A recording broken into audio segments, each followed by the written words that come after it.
एक रात मनोज बाबू अपनी पत्नी मोना के साथ शादी की पार्टी से अपने घर को लौट रहे थे। रात ज्यादा होने की वजह से कोई सवारी गाड़ी नहीं मिल रही थी। मनोज बाबू का घर मुश्किल से 3 किलोमीटर की दूरी पर देहरादून के एक पहाड़ी गांव में था। मुसीबत ये थी कि सावन का महीना था और ऊपर से जोरों की बारिश भी हो रहा था और उन्हें अपने घर पहुंचना भी जरूरी था। अतः उन दोनों पति पत्नी ने पैदल ही घर जाने का निश्चय किया।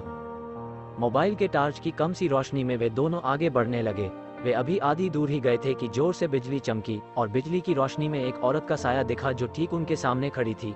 इस सुनसान सी सड़क पर रात के अंधेरे में अकेली औरत को देखकर उन्हें डर लगा और मन में तरह तरह के विचार आने लगे कि कहीं ये कौन है। खैर, जो भी हो देखा जाएगा। ऐसा सोचते हुए उन दोनों ने अपने कदम आगे बढ़ा दिए, लेकिन बिजली अब बार बार लगातार चमकने लगी थी और उस बिजली की चमक में वो औरत दूर से ही साफ साफ दिख रही थी। वो औरत उन्हें रुकने का इशारा कर रही थी।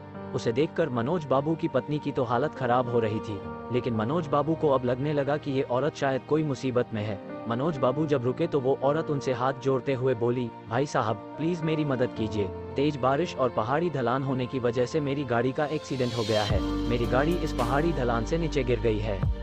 उसमें मेरी 1 साल की मासूम बच्ची है। प्लीज आप दोनों उसे बचा लीजिए। इतना कहते ही वो औरत आगे आगे चलने लगी और न चाहते हुए भी मनोज बाबू अपनी पत्नी के साथ उस अजनबी औरत के पीछे पीछे चलने लगे। लेकिन एक अनजाने भय से उन दोनों का दिल जोर जोर से धड़क भी रहा था। जैसे ही वे दोनों पहाड़ी से नीचे उस गाड़ी के पास गए तो उन्होंने देखा कि गाड़ी में एक प्यारी सी मासूम बच्ची रो रही है। मनोज बाबू ने बच्ची को गाड़ी से निकाला तो पाया कि बच्ची बिल्कुल ठीक है।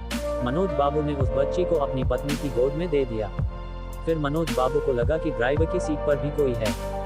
जब वो आगे जाकर देखे तो उनके होश उड़ गए, क्योंकि ड्राइवर की सीट पर वही औरत खून से लातपात होकर मरी पड़ी थी। मनोज बाबू को अब सब कुछ समझ में आ गया था। वे दोनों पति पत्नी बच्ची को अपने गोद में लेकर अपने घर की तरफ आगे बढ़ गए। रास्ते में उनकी पत्नी ने उनसे पूछा, वो औरत कौन थी? फिर वो औरत दिखाई क्यों नहीं दी? कहीं वो कोई आत्मा या भूत तो नहीं? मनोज बाबू बोले, वो एक माँ थी, मरकर भी अपने बच्चों के लिए तड़पती है जो वही एक माँ थी।